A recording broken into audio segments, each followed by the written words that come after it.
My boss had a 10-year-old working a construction job for $2 an hour, so I grabbed the kid and left. Fast forward to now. I just learned the real reason my boss wanted him, and I still can't sleep at night. I used to work on a construction site, and all the workers were the type to catcall and harass any woman that passed by. But one day, as I worked the night shift, I noticed someone who stood out a lot. It was a 10-year-old boy working the night shift. He was extremely skinny. His hands were covered in dirt, and there was this faraway look in his eye. As soon as he saw me walking over, he cowered in fear, like he wasn't sure what I was going to do next. So I made sure to keep my distance as I spoke in a soft voice. "Hey, where are your parents?" Mommy said not to answer any questions. He immediately blurted out with tears streaming down his face. I nodded slowly and took a dramatic deep breath as if inviting him to take one with me. He did, and afterwards, I could see his body releasing some of his very built-up tension. I reassured him that I could keep a secret, and I even pinky promised that I wouldn't tell anyone. Mommy says I'm a big boy now and big boys have to earn their place in the family. I maintained my poker face and asked how long he would be here for. Mommy says I only have to work 4 nights a week because I've been a good boy in school. My heart broke as I watched a sense of pride enter his eyes. I wanted to pick him up and bring him back to my place to show him what a real home looked like, but I couldn't, not yet, so I just let him keep working while I quietly walked over to my boss. "What the F is a kid doing here?" I asked, waiting to hear his side of the story. "Hey man, that kid's tiny hands can reach those tight spaces the rest of us can't. And I don't care if you're Sophie Rain or Mike Tyson. If someone wants to work for $2 an hour, then the job is theirs." And I guess my boss noticed my anger because he immediately threatened to fire me if I told anyone about it. Well, I was living paycheck to paycheck, and if I got fired, I would be on the verge of homelessness. But there was no way I could abandon a kid like that. So I decided to play the long game. For a while, I would bring in extra meals for him, as well as cash so he could lie to his mom that he had worked more hours than he actually did. And I knew if he was smart enough to be a 10-year-old construction worker, then he was smart enough to keep that secret, and he did. But over the next few weeks, something shifted. He was moving a lot slower. He had developed these huge craters under his eyes, and one night I saw his arms were covered in bruises, ones that couldn't have come from the job. That was my breaking point. I knew I had to do something. So on our break, when no one was listening, I asked if he wanted to come home with me. I expected some sort of apprehension, or at least for him to pause and think about it. But no. His face immediately lit up with a joy that I'd never seen before. "Yes," he yelled so loudly that everyone turned their heads to see what was going on. As soon as the shift was over, I practically threw him into my car and drove him home. Looking back, I probably should have called CPS or something, but I couldn't help myself because between my boss, his mom, and the CPS horror stories, the last thing I wanted to do was trust a stranger with his life. As soon as I showed him his bed in the guest room, he ran in and fell asleep. He must have slept for almost 20 hours before waking up again. I jokingly asked if he enjoyed his hibernation, and his big blue eyes filled with tears. At home, if I don't fall asleep within 2 minutes, then my mom says I'm not tired enough and I'm just being lazy. So I only get to sleep once every 3 days. I wanted to go feral right there and then, but I gathered myself and asked if he wanted anything to eat. When I gave him a plate of cooked chicken nuggets, he ate it so fast that he threw up. It was clear that something was very, very wrong. For the next few days, me and Mikey didn't speak much because he was always either gorging on some food or fast asleep. My phone was being spammed with notifications from my boss and unknown numbers. But I didn't care because homeless or not, I knew there was no way I could ever go back to that job. So once he had recalibrated a little, I asked him if there was any family he could stay with. "Can you take me to my daddy?" His voice was sheepish. I was hesitant because his mom seemed evil, but I trusted my judge of character and decided I would help to suss him out. Mikey gave me the address, and as soon as I rang the doorbell, his dad answered. He looked surprised when he saw me, but when he glanced over at Mikey, a smile lit up his face. He invited me inside. When Mikey went asleep, I told him everything. The construction job, the bruises, the starvation. He buried his face in his hands. The court didn't believe me when I told them his mom was dangerous for Mikey. Maybe now they finally will. I stared down at the ground and he asked if I wanted to work for him since I was out of a job. I took the offer and it should have been our and everybody clapped moment. But it wasn't because the next morning I woke up to a knock on my door. It was my ex-boss. I opened it just wanting to get things over with. But as soon as I did, a woman I didn't recognize barged in and slapped me. "Where is my son?" she shrieked. I stumbled backward, my hand flying to my stinging cheek. The woman pushed past me into my apartment, her eyes wild and searching. My ex-boss stood in the doorway doorway, arms crossed, looking smug. "He's not here," I managed to say, trying to keep my voice steady. My mind raced. Mikey was safe with his father, but I couldn't let her know that. Not yet. She whirled around, her face twisted with rage. "You kidnapped my son. I've already called the police. They're on their way. If you don't tell me where he is right now, you'll be arrested." My stomach dropped. This was exactly what I'd been afraid of. I held up my hands, trying to appear calm. "I didn't kidnap anyone. Mikey came with me willingly because he was scared and exhausted." "Liar," she screamed. "My son would never leave me. You tricked him. You promised him things, didn't you? Toys, food, you sick person." I could see my ex-boss nodding along, clearly enjoying the show. The woman continued her tirade, packing around my living room like a caged animal. "Look," I said, trying to reason with her. "Mikey was working at a construction site at night. He's 10 years old. That's not normal." She laughed, but it was harsh and bitter. "I'm teaching him responsibility, something you clearly know nothing about, considering you abandoned your job to steal my child." I felt trapped. If the police were really coming, I needed to think fast. "Fine," I said, making a split-second decision. "I'll take you to him, but we need to talk about what's been happening to Mikey." Her eyes narrowed suspiciously, but she nodded. My ex-boss stepped aside as we left my apartment. I could feel him following us down to the parking lot, probably making sure I didn't try to run. During the drive to Mikey's father's house, the woman sat in my passenger seat, alternating between threats and sobs. She painted herself as a struggling single mother doing her best, claiming I'd taken advantage of her trust. When we arrived, Mikey's father opened the door, his face falling when he saw who was with me. Before anyone could speak, Mikey's mother pushed past him into the house. "Mikey," she called out, her voice suddenly sweet and concerned. "Baby, where are you?" Mikey appeared at the top of the stairs, and his whole body tensed when he saw his mother. She rushed to him, pulling him into a tight embrace that made him wince. "Oh, my poor baby," she cooed, tears streaming down her face. "This man," she pointed at me, "he tricked you, didn't he? Promised you all sorts of things to make you leave, Mommy." "No," Mikey protested, trying to pull away. "He helped me. You make me work and you don't let me sleep. And shh," she interrupted, holding him tighter. "You're confused, sweetheart. He manipulated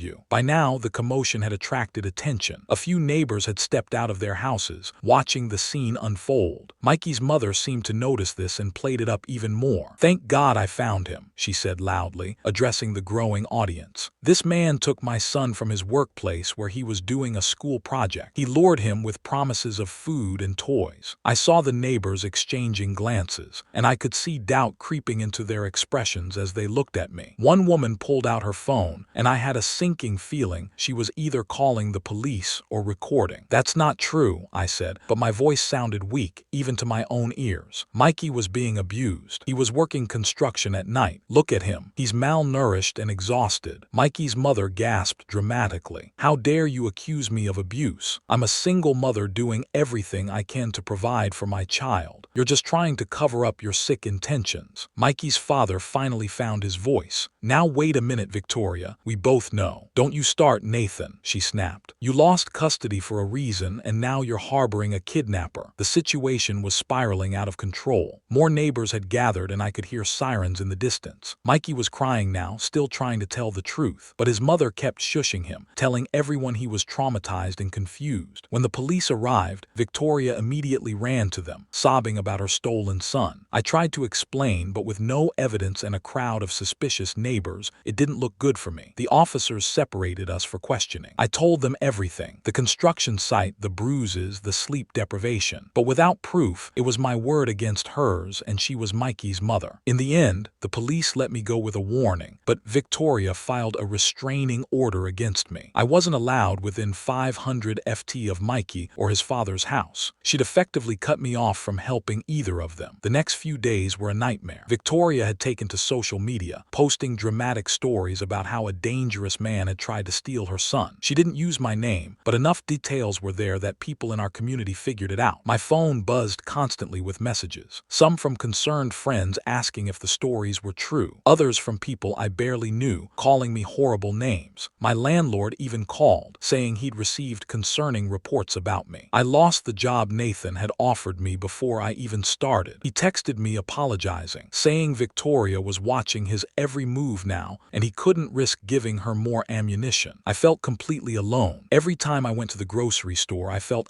eyes on me. Whispers followed me everywhere. One day, a woman pulled her child closer when I walked by, and I wanted to scream that I was trying to help a child, not hurt one. But I couldn't give up on Mikey. I knew what I'd seen. Those bruises, that exhaustion, the fear in his eyes. It was all real. I tried to reach out to Nathan through a mutual acquaintance, but Victoria had anticipated that. She'd spread her poison there, too, telling anyone who'd listened that I was obsessed with her son and trying to manipulate the father. The mutual friend awkwardly told me it would be better if I stayed away for everyone's sake. Days turned into weeks. I couldn't sleep, couldn't eat properly. Every time I closed my eyes, I saw Mikey's bruised arms and exhausted face. The guilt of leaving him in that situation was eating me alive. I'd saved up some money from my construction job, but it was running out fast without new employment. No one wanted to hire the guy accused of trying to kidnap a child. One evening, about 3 weeks after the incident, I was walking home from another failed job interview when I saw them. Victoria was dragging Mikey out of a grocery store, her grip on his wrist so tight I could see him wincing from across the parking lot. She was hissing something at him, her face contorted with anger. Mikey was trying to keep up, stumbling as she yanked him along. My heart pounded. This was it, proof of her treatment. I pulled out my phone, trying to look casual as I started recording. Victoria was so focused on berating Mikey that she didn't notice me. I caught her jerking his arm hard enough to make him cry out. Heard her threatening him about embarrassing her in public. I had it. Finally, I had evidence. But as I turned to leave, someone grabbed my shoulder. It was Victoria's friend from the store, a woman I'd seen in her social media posts. "I saw what you're doing," she said loudly. "Victoria, this creep is filming your son." Victoria's head snapped up, her eyes locking onto mine with pure hatred. She released Mikey and stormed toward me, her friend close behind. "Give me that phone," she demanded, her voice low and dangerous. "No," I said, backing away. "I have evidence of what you're doing to him." "Evidence of what? Me disciplining my child? You're stalking us." She turned to her friend. "Call the police. Tell them the man with the restraining order is here harassing us." I ran. I'm not proud of it, but I ran. I could hear her screaming behind me, playing the victim for anyone within earshot. I made it to my apartment and locked the door, my hands shaking as I tried to save the video to multiple places. But I'd only gotten home 10 minutes before there was pounding on my door. Not the police, Victoria herself with 2 large men I didn't recognize. "Open up," she screamed. "I know you're in there. Give me that phone or these nice gentlemen will make sure you do." I stayed silent, hoping she'd leave. But then I heard something that made my blood run cold, the sound of keys jingling. My landlord's voice came through the door. "Ma'am, I really shouldn't. This man is dangerous," Victoria interrupted. "He's been stalking my son. We just need to get the illegal recordings he made of my child. You don't want a predator in your building, do you?" The lock turned. They were coming in. I grabbed my phone and ran to the bathroom, trying to upload the video somewhere, anywhere. But my hands were shaking too badly, and before I could finish, they were in my apartment. Victoria burst into the bathroom, her face triumphant. "Give it to me." "No," I said, holding the phone tight. "People need to see what you're doing to Mikey." She nodded to one of the men who grabbed my wrist and twisted. I cried out and the phone fell from my hand. Victoria snatched it up and without hesitation smashed it against the tile floor. Once, twice, 3 times until it was nothing but broken glass and twisted metal. "There," she said, breathing hard. "Now you have nothing, and if you come near my son again, these men will make sure you regret it. Understand?" I nodded, defeated. They left and I sank to the bathroom floor, staring at the destroyed phone. My evidence was gone. Mikey was still trapped and I was more powerless than ever. The next day, my landlord gave me an eviction notice. 30 days to get out. Victoria's campaign against me had worked perfectly. I spent the next week in a haze of desperation. I tried reaching out to child services anonymously, but without specific evidence or my name attached. They said they couldn't investigate based on hearsay. I even drove by Nathan's house once, hoping to catch him alone, but Victoria's car was always there watching. Then unexpectedly, I got a text from an unknown number. "Meet me at the coffee shop on 5th Street. Come alone." Nathan, it had to be. I arrived early, paranoid that it might be a trap, but sure enough, enough, Nathan walked in looking haggard and constantly checking over his shoulder. "I'm sorry about everything," he said, sliding into the booth across from me. "Victoria's been. She's worse than ever. She won't let Mikey out of her sight except for school. She even pulled him from the construction site after you took him." "That's good at least," I said. Nathan shook his head. "She just found other ways to punish him. Less food, less sleep. She's convinced he's going to run away again." He pulled out his phone, showing me a picture that made me gasp. Mikey looked even thinner than before, his eyes hollow and defeated. "We need to do something," I said. "I know, that's why I'm here." Nathan leaned forward. "I've been documenting everything I can when I have visitation. Photos, videos, audio recordings, but Victoria is smart. She always has an explanation. Mikey's thin because he's a picky eater. He's tired because he stays up reading. The bruises are from playing too rough at school. So what do? I need more evidence. Medical evidence. I'm going to take Mikey to a doctor during my next visitation. Get him properly examined. But Victoria will know something's up if I do it openly." He paused. "I need you to help me create a distraction. It was risky. If Victoria caught on, she'd make things even worse for Mikey. But what choice did we have? We planned carefully. During Nathan's next visitation, I would show up at a public place where Victoria would see me. While she was distracted dealing with me, Nathan would take Mikey to a walk-in clinic across town. The day came. I positioned myself at the park where Nathan was supposed to pick up Mikey. As expected, Victoria was there, hovering as always. When she saw me, her face went red with rage. "You," she screamed, rushing toward me. "I'm calling the police right now." I stayed just outside the restraining order distance. "Hands up. I'm not breaking any laws. This is a public park." She was so focused on me, pulling out her phone and shouting threats, that she didn't notice Nathan quietly leading Mikey to his car. Other parents were starring, some recording the scene. Victoria was putting on quite a show, playing the terrified mother perfectly. I stood my ground for 20 minutes, letting her rant and rave before finally walking away. She followed for a bit, still on the phone with what I assumed was the police, but eventually gave up. An hour later, Nathan texted me. "Got it. Doctor documented everything. Malnutrition, old bruises, signs of sleep deprivation. It's all official now." Finally, we had real evidence. But Victoria was smarter than we gave her credit for. When Nathan didn't return Mikey at the agreed time, she knew something was wrong. By the time he brought Mikey back, she'd already started spinning her story. The next day, Nathan got a call from Child Services. Victoria had reported him for medical neglect, claiming he'd failed to take Mikey to the doctor for months, and was now trying to cover it up by getting emergency care during his visitation. She'd even produced fake documentation, showing she'd been asking him to take Mikey to appointments that he'd allegedly refused. "She's saying the malnutrition and exhaustion happened under my care," Nathan told me over the phone, his voice breaking. "She's claiming I starved him during visitations and kept him up all night. The bruises, she says I did that too." The custody hearing was expedited. Victoria had played the system perfectly, making it seem like Nathan and I were working together to frame her. She'd kept just enough documentation to make her lies believable. While we looked like conspirators, I wasn't allowed in the courtroom, but Nathan told me how it went. Victoria had cried on the stand, talking about how hard it was to be a single mother, how Nathan had always been jealous of her bond with Mikey, how he'd recruited a disturbed stranger to help him steal her son. She even suggested that I had inappropriate intentions toward Mikey, which made me sick to my stomach. The judge was sympathetic to her. Without more concrete evidence of her abuse happening in her home, the medical documentation could be explained away by her version of events. Nathan's visitation was suspended pending further investigation. Mikey was trapped with her again, and now she had complete control. I was at my lowest point. In 2 weeks, I'd be homeless. Mikey was suffering more than ever. Victoria had won at every turn. I'd failed him completely. But then something unexpected happened. I got a call from someone I'd never met, a woman named Sarah who said she lived in Victoria's apartment complex. "I've been watching what's been happening," she said. "I know you've been trying to help that little boy. I've seen things too, heard things through the walls. That woman is evil." Sarah had been documenting Victoria's behavior for months, disturbed by what she witnessed: screaming matches late at night, the sound of things being thrown, Mikey's cries. She tried calling CPS herself but had been dismissed. But together, she said, maybe they'll listen. We met at a diner outside of town. Sarah showed me videos she'd taken from her window. Victoria dragging Mikey inside by his hair, throwing what looked like his schoolwork off the balcony in a rage, leaving him locked on the balcony in the cold while she entertained friends inside. "This is it," I said. "This This is what we need, but we had to be strategic. Victoria had already painted me as a stalker and Nathan as an abusive father. If we came forward wrong, she'd dismiss Sarah as another conspirator. We decided Sarah would go to CPS alone, presenting herself as a concerned neighbor with no connection to me or Nathan. She'd submit everything anonymously at first, forcing an investigation without Victoria being able to prepare her lies. While that was happening, I had one last card to play. I reached out to my old coworkers from the construction site. Most wanted nothing to do with me, but a few remembered Mikey. They remembered how small he was, how tired, how scared. Two of them agreed to give statements about seeing a child working night shifts. It wasn't much, but it was something. The investigation started slowly. CPS showed up at Victoria's apartment, but she was ready with explanations for everything. Mikey was naturally thin. He had behavioral issues that required strict discipline. The videos Sarah had taken were misinterpreted. She was just a firm parent